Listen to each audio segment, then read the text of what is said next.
নমস্কাৰ, মই ৱাণ্ডাৰফুল বিনিতাই আজি মই অন্য এটা ভিডিঅ'লৈ আপোনালোকক স্বাগতম জনাইছোঁ। আজি আপোনালোকক মই এটা বস্তু দেখাব ওলাইছোঁ। এই যে ৰিং থকা পৰ্দাবিলাক লগাই দিয়াৰ লগে লগে দুখন তিনিখন মাজত যে এটা ফাঁক হৈ থাকে, সেই ফাঁকটোৰ কাৰণে আমাৰ খুব বেছি প্ৰব্লেম হয় নহয় জানো?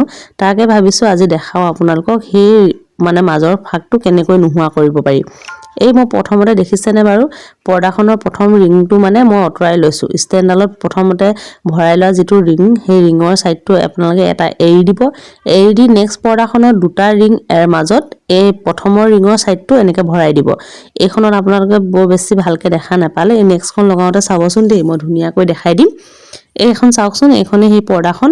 এয়া যেনেকৈ আপোনালোকে সদায় লগাই পৰ্দা তেনেকৈ লগাব আৰু এটা ৰিং এয়া এৰি দিব। এৰি দিয়াৰ পাছত আপোনালোকে নেক্সট পৰ্দাখনৰ দুটা ৰিঙৰ মাজত সেই পৰ্দাখনৰ ছাইডটো ভৰাই দিব। এনেকৈ ভৰাই দিলে দেখিছেনে মই কেনেকৈ ভৰাইছোঁ।